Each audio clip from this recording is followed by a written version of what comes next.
So more heat transfer, although this code was actually done for a friend of mine when they were taking heat transfer, just because they're not nearly as skilled at Matlab as I am.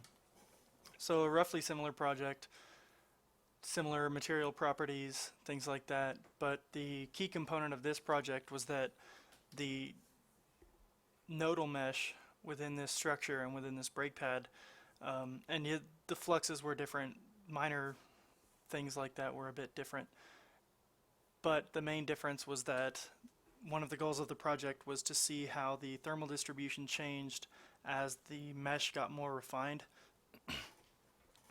So this code is more playful than the one I did for my project, because you can see in this initial code it actually asks for a mesh level, and the mesh levels are Alabama, Oklahoma, California, Texas, or US. Alabama represents the roughest mesh. These are the 5 mesh sizes. The US level is actually all 5 meshes at the same time, whereas the other ones, Alabama, Oklahoma, California, and Texas, actually only use these first 4 dimensions of the meshes, where the first mesh is a reference mesh. So Alabama uses the first 2, Ohio uses 1 and 3, California uses 1 and 4, Texas uses 1 and 5, and then US uses all 5 of them.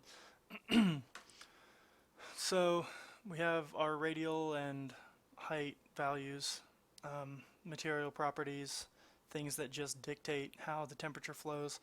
And since this code wasn't actually going to affect any personal grade that I was getting, I didn't feel like putting as much effort into making it really cool as I did for the initial code that I did.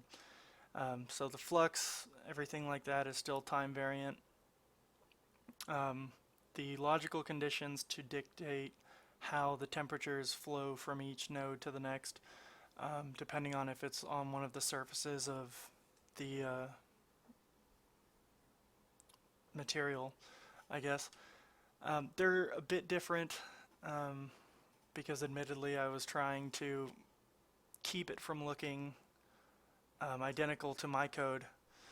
And so what these 5 lines are is these are the lines that plot the temperature distribution for each of the mesh sizes.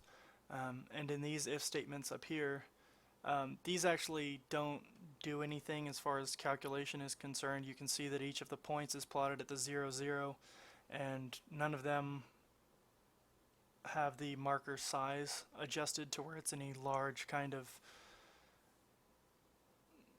marker, and it's not noticeable in the final output, but these are actually so that I could have a legend in the final output that references the node count of each mesh that corresponds to its line. So it's really just one big output. So we'll do US so you can see all of the curves.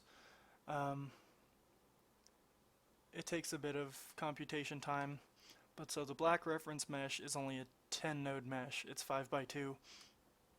By the time we get to the Texas line, it's up to a 585 node mesh. When I was first creating this code, what was interesting is that the code would break, and it was usually at around the 25-second mark. And what I realized was that I wasn't changing the time step to account for that finer mesh. And so if you actually take these 4 out, then what happens, and hopefully the code will run even with these sections included. It probably won't, but we'll try it anyways. Yeah, it didn't work. But effectively what happened is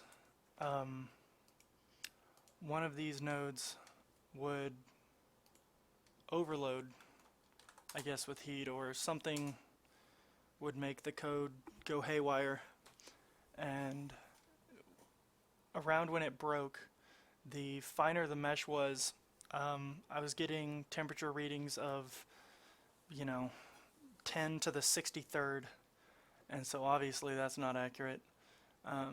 But it was some cool little code. It took me a few days. Originally, these lines, I forgot to change the color of these two because it was a female friend. The lines were very brightly colored and peppy, I guess. But so that's that.